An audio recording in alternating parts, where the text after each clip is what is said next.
नमस्कार, आप देख रहे हैं खबरों का पंचनामा। मैं हूं राधिका राज। हम लेकर आए हैं देश और दुनिया की 5 बड़ी खबरें, जिस पर चर्चा करने के लिए हमारे साथ स्टूडियो में मौजूद है कैपिटल टीवी के editor in chief doctor Manish Kumar. Sir, आपका बहुत बहुत स्वागत है। धन्यवाद। सबसे पहले देखते हैं आज की टॉप हेडलाइंस। पीएम मोदी ने एआई के महाकुंभ का किया उद्घाटन। पूरी दुनिया में भारत का डंका। 7 देशों के राष्ट्रपति, 2 उपराष्ट्रपति और 9 देशों के प्रधानमंत्री शामिल हो रहे हैं। चुनाव आयोग का ममता बनर्जी के अफसरों पर चला डंडा। पश्चिम बंगाल में 7 अधिकारी सस्पेंड। एसआईआर के दौरान इन अधिकारियों ने की थी गड़बड़ी। चुनाव से पहले कांग्रेस को बड़ा झटका। असम में विद्रोह, बड़े नेताओं ने दिया इस्तीफा, तो मणिशंकर अय्यर ने केरल में छेड़ा विद्रोह राग। बांग्लादेश नहीं जाएंगे पीएम मोदी। पीएम के शपथ ग्रहण में ओम बिरला जाएंगे ढाका। भारत ने रिश्ते को लेकर रखी शर्तें, बांग्लादेश का रुख हुआ नाराज। वर्ल्ड कप मैच में एक बार फिर भारत से हारा Pakistan. PCB chief Mohsin Naqvi stadium से भागते नजर आए। पाकिस्तान में पसरा मातम, मुनीर शहबाज नाराज हुए। अब खबर विस्तार से। राजधानी दिल्ली में पीएम मोदी ने इतिहास रचा। आर्टिफिशियल इंटेलिजेंस के Mahakumbh India AI impact expo 2026 का भारत मंडपम में पीएम मोदी ने उद्घाटन किया। इसमें 7 देशों के राष्ट्रपति, 2 देशों के उपराष्ट्रपति और 9 देशों के प्रधानमंत्री शामिल हो रहे हैं। साथ ही दुनिया की दिग्गज टेक कंपनियों के सीईओ और करीब 2 लाख से अधिक अंतर्राष्ट्रीय प्रतिनिधि हिस्सा लेंगे और 25 लाख से अधिक विजिटर्स के आने की उम्मीद है। एक्सपो में 600 से अधिक उच्च क्षमता वाले स्टार्टअप शामिल होंगे। इस एक्सपो में एआई तंत्र में अंतर्राष्ट्रीय सहयोग को प्रदर्शित करने वाले 13 देशों के मंडप भी होंगे। इसमें ऑस्ट्रेलिया, जापान, रूस, Britain, France, Germany, Italy, Netherlands, Switzerland, Serbia, Estonia, Tajikistan और अफ्रीका के पेविलियन शामिल होंगे। सर, महाकुंभ का क्या इम्पैक्ट भारत पर पड़ने वाला है? देखिए, पूरी दुनिया की नजर एआई को लेकर के इस इवेंट पे है जी। अब इतने सारे राष्ट्राध्यक्ष आ रहे हैं। जो राष्ट्राध्यक्ष नहीं आ रहे वहां के डिप्टी जो सीपीएम है या उपराष्ट्रपति हैं वो पहुंच रहे हैं। प्रेसिडेंट मैक्रो भी आ रहे हैं। कई सारी चीजें, गतिविधियां एक साथ हो रही है।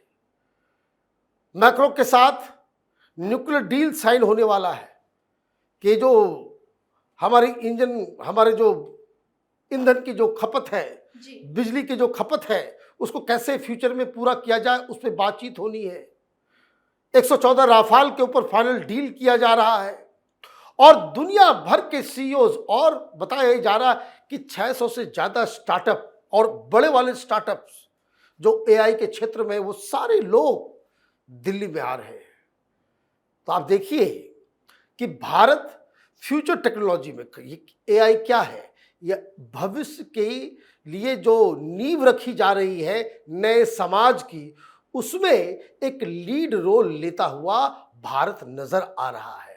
और ये किसी भी सरकार के लिए, उसके लीडर के लिए, उसके विजन क्या है, विजनरी व्यक्ति होना चाहिए। आप देखिए, इस तरह की चीजें बहुत सारे डेवलप्ड कंट्रीज में भी नहीं हो रही। हम लोग उस चीज को देख पा रहे हैं।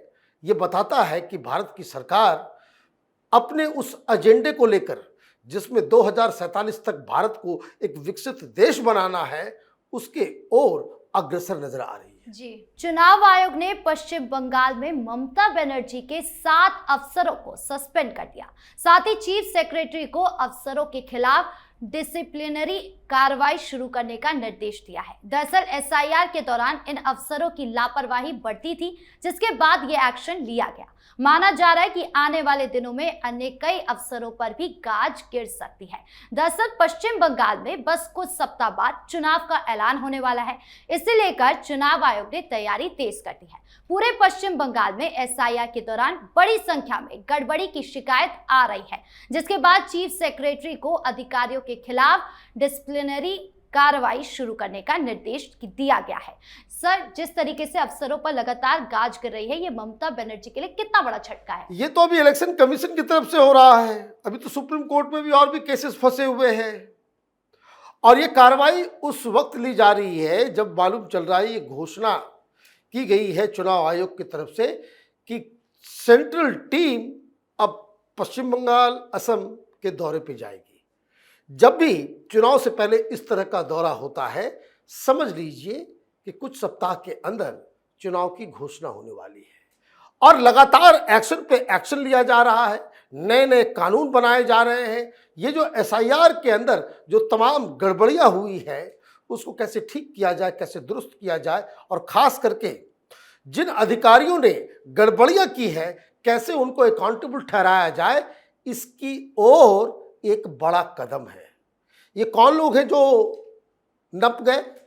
इनको ममता बनर्जी बचा रही थी, चीफ सेक्रेटरी बचा रही थी। इनके खिलाफ पहले भी इलेक्शन कमीशन ने कहा था कि ये लोगों ने गड़बड़ियां की है, इनके खिलाफ कार्रवाई करो। इन लोगों ने नहीं किया, तो चीफ सेक्रेटरी को ही नोटिस दिया गया कि भाई आप हमको एक्शन टेकन रिपोर्ट बताओ, आपने किसको किसको सस्पेंड किया, किसको किसको आपने एफआईआर दर्ज किया, और नहीं किया तो वो बताओ। और 2 दिन पहले चीफ सेक्रेटरी को इलेक्शन कमीशन ने बुलाया, बाकायदा लेफ्ट राइट सेंटर उसको जो है कायदे से नियम कानून को समझाया गया कि अगर आप कार्रवाई नहीं करोगे तो फिर किसी और के ऊपर कार्रवाई होगी। तो दनादन एक्शन जो है वो चालू हो गया है। अभी कई सारे लोग और नपेंगे और ममता बनर्जी इन अधिकारियों को बचा नहीं पा रही है, क्योंकि एक्शन हो रहा है तो गड़बड़ी करने वाले जो तमाम सरकारी अधिकारी, जिनका एक बहुत ही संदिग्ध रोल रहा है इस पूरे एसआईआर प्रक्रिया में, ये सब अपने उन कामों को छिपाने में जुटे हुए हैं, क्योंकि इनको साफ कह दिया गया है कि बाद में भी आपको पकड़ा जाएगा। ये 5 साल तक चलेगा कि आपने जो काम किया है उसका वेरिफिकेशन का काम अगले 5 साल तक चलेगा, और जहां कहीं भी आप पकड़े जाओगे आपके खिलाफ कार्रवाई होगी। जी, अब बात कांग्रेस की। आज कांग्रेस को 2 बड़े झटके लगे हैं। असम और केरल में चुनाव होने वाले हैं। इस बीच कांग्रेस के वरिष्ठ नेता भूपेंद्र कुमार बोरा ने पार्टी से इस्तीफा दे दिया। उन्होंने कहा कि वो अपने आत्मसम्मान बचाने के लिए पार्टी छोड़ रहे हैं। बोरा ने पार्टी की कार्यप्रणाली पर गहरी नाराजगी जताई। उधर केरल में सीनियर कांग्रेस नेता मणिशंकर अय्यर ने सत्ताधारी एलडीएफ सरकार के पंचायती राज मॉडल की भी तारीफ की। ये भविष्यवाणी भी कर दी कि मुख्यमंत्री पिनाराई विजयन फिर से चुनाव जीतेंगे और लगातार तीसरी बार सत्ता में बने रहेंगे। इसके बाद पार्टी में बवाल मचा। नेताओं ने मणिशंकर के खिलाफ बोलना शुरू कर दिया। कांग्रेस प्रवक्ता पवन खेड़ा ने अय्यर के बयान पर सवाल उठाए। जवाब में अय्यर ने पवन खेड़ा को कांग्रेस का टट्टू कह दिया। सर, आज कांग्रेस के लिए कितना भारी दिन था। भाई, ये राहुल गांधी का विस्फोट करेंगे, विस्फोट करेंगे, हर जगह जो है विस्फोट हो रहा है जी।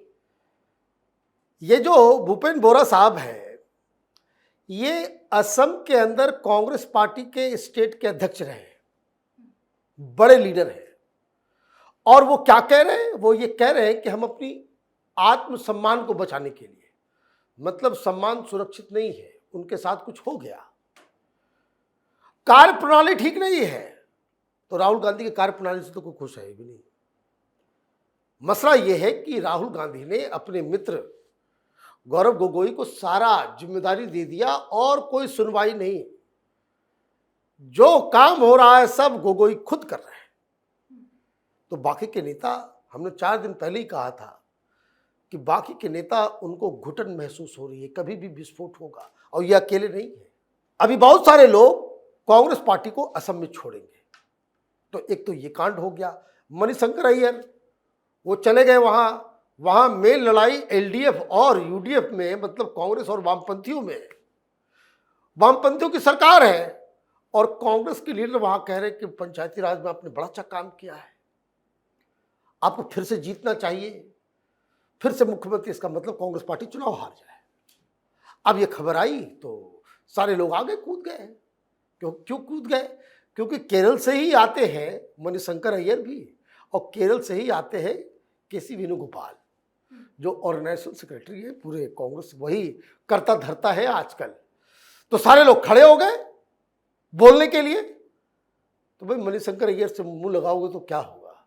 वो कह दिया कि भाई ये तो 3rd ग्रेड कोई IAS ऑफिसर है, ये पवन खेड़ा, और ये कांग्रेस का टट्टू है, ये सब बर्बाद करने में लगे हुए कांग्रेस पार्टी को।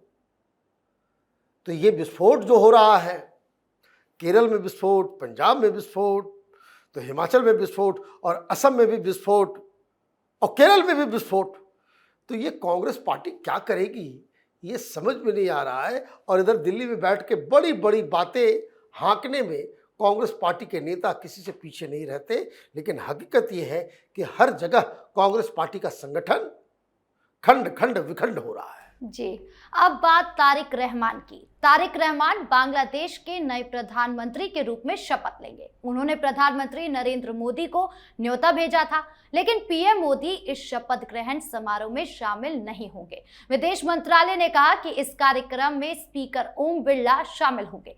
चुनाव नतीजों के बाद से ढाका ने भारत को लेकर अपना रुख नरम कर लिया है। तारिक रहमान के सलाहकार हुमायूं कबीर ने कहा कि नई सरकार आपसी लाभ के लिए भारत से सहयोग चाहती है। दोनों देशों के रिश्ते को नए सिरे से तय करने की जरूरत है, क्योंकि अब शेख हसीना और अवामी लीग सत्ता में नहीं है। भारत पहले ही कह चुका है कि वो बांग्लादेश के लोगों के हित, शांति, लोकतंत्र और स्थिरता के प्रति प्रतिबद्ध है, लेकिन बांग्लादेश में भारत विरोधी गतिविधियों पर लगाम लगना बहुत जरूरी है। सर, प्रधानमंत्री क्यों नहीं जा रहे हैं? बिल्कुल नहीं जाना चाहिए। मैं 3 दिन से कह रहा हूं, जब से ये खबर आई कि न्योता देना है, भाई आप कुछ करोगे तब तो जाएंगे। आप वहां उस तरह के एलिमेंट्स को आप पालोगे, पोसोगे, कल मालूम चलेगा कि भाई आप इस मौलाना यूनुस को आपने राष्ट्रपति बना दिया, तो भारत से रिश्ते नहीं सुधरेंगे। नई सरकार आई है और सबसे पहले अपने सलाहकार हुमायूं कबीर को दिल्ली भेज दिया, दिल्ली भेजा गया उनको। अब जो जानकारी मुझे मिल रही है वो ये कि हुमायूं कबीर वहां विदेश मंत्री बनेंगे, ऑलमोस्ट सर्टेन है, जिस तरह की वहां की व्यवस्था, जिस तरह की जानकारी आ रही है। तो उन्होंने आकर कहा कि भाई अब हम रिश्ते सुधारना चाहते हैं। भाई सुधारने में तो हिंदुस्तान तो किसी से लड़ना नहीं चाहता, लेकिन अगर आप छेड़ोगे तो फिर हम छोड़ेंगे नहीं। प्रधानमंत्री ने कहा कि भाई ठीक है, मैं तो नहीं जाऊंगा, पहले 1-2 महीने जो आप शुरुआत करके दिखाओ कि आपके इंटेंट क्या है, और अगर इंटेंशन आपका सही नजर आया कि एंटी इंडिया गतिविधियां, मतलब ISI को भगाना पड़ेगा बांग्लादेश से, ये पाकिस्तानी एजेंट दलाल जो हर जगह घुसे हुए हैं वहां पे, वहां से उनको बाहर निकालना होगा। ये शेख हसीना के जाने के बाद से वहां पाकिस्तानी घुस गए, चाइनीज घुस गए, US के डीप स्टेट के लोग जो है उसको नियंत्रण कर रहे हैं, अलग अलग इंस्टीट्यूशन को। आप इनके खिलाफ कार्रवाई करोगे तो फिर आपका स्वागत है दिल्ली, आप ही आओ दिल्ली पहले, हम तो बाद में जाएंगे, देखेंगे। लेकिन शर्त यही है कि पहले आपको कुछ करके दिखाना होगा, और इसलिए खुद नहीं गए, किसी बड़े मंत्री को भी नहीं भेजा, किसी सरकार के ऑफिशियल को नहीं भेजा। स्पीकर साहब मोदी सरकार का हिस्सा नहीं, पार्लियामेंट के, वो तो एक सिंबलिज्म भी हो गया। और कई सारे लोग बोल रहे हैं कि बड़ा खतरनाक तरह का ये है कि ऐसे व्यक्ति, ऐसे स्पीकर को भेजा जा रहा है जो ऑलरेडी इस वक्त अविश्वास प्रस्ताव को फेस कर रहा है, लेकिन फिर भी भारत ने उचित समझा, और ये मुझे लगता है कि it's a good decision. Om Birla साहब जाएंगे, वहाँ पे सेरेमोनियल ओकेजन है, कोई बड़ा लोग आ भी नहीं रहा है, तो फिर वो एक बढ़िया मैच्योर डिसीजन है। Let them do it something, उनको कुछ तो करके दिखाना होगा कि आप एंटी इंडिया गतिविधियां, एंटी इंडिया सेंटिमेंट्स और एंटी इंडिया प्रोपेगेंडा जो ढाका और पूरे बांग्लादेश से संचालित होता है, उसको रोकने के लिए आप क्या करते हो, तब रिश्ते में बेहतरी की बात सोची जा सकती है। जी, खबरों के आखिरी में बात T20 वर्ल्ड कप की। जिस मैच का इंतजार पूरा भारत कर रहा था, उसमें टीम इंडिया ने पाकिस्तान को ऐसा रौंदा कि पाकिस्तानियों की कई पुश्तें याद रखेगी। पाकिस्तान की टीम पूरा 20 ओवर भी नहीं खेल पाई, लेकिन इस दौरान एक वाक्य हुआ जो पाकिस्तान में वायरल हो रहा है। पाकिस्तान की पारी जब लड़खड़ाने लगी तब मोहसिन नकवी, जो पाकिस्तान क्रिकेट बोर्ड के चेयरमैन और पाकिस्तान के होम मिनिस्टर हैं, वो स्टेडियम से भागते नजर आए।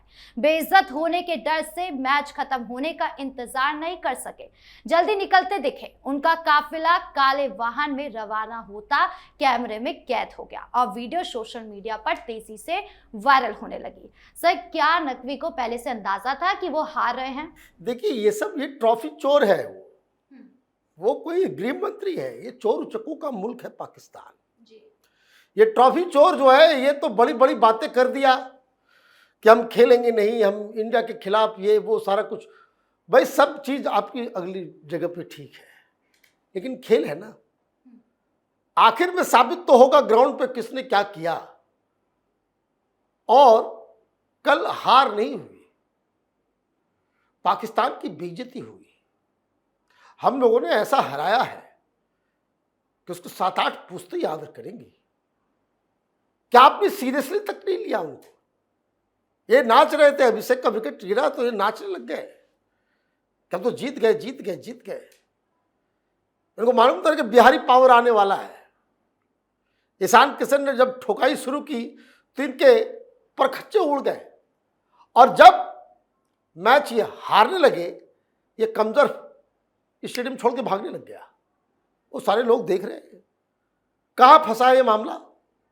अब खबर ये आ रही कि मुनीर ने प्रधानमंत्री को चिट्ठी लिखकर कहा कि इस कमबख्त को जो है जरा इसको टेक हिम टू टास्क, क्योंकि जब ये सारा विरोध वगैरह हो रहा था कि देखिए हमने आईसीसी को झुका दिया, तो उस वक्त प्रेस कॉन्फ्रेंस में इसने मुनीर का नाम ले लिया था कि मुनीर साहब डरते नहीं, ये नहीं करते हो। तो मुनीर साहब का नाम इन्वॉल्व हो गया था कि इस टीम को बैकअप मुनीर का भी है, इस टीम को बैकअप प्रधानमंत्री का भी है।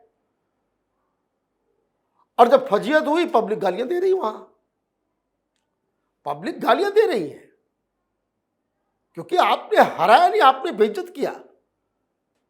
भाई, आप बैट्समैन को जो है आप बॉलिंग करवा रहे हो, मेन बॉलर बॉलिंग कहाँ किया? 13वें 14वें ओवर में गेम खत्म हो चुका था। आपने जो है, जो आपके रेगुलर बैट्समैन है, जिनके नाम के पीछे लिखा भी नहीं होता कि भाई वो स्पिन करते हैं, क्या करते हैं, उन लोगों को आपने बॉलिंग देना शुरू कर दिया। मतलब आपकी औकात एक 3rd ग्रेड टीम की हो गई।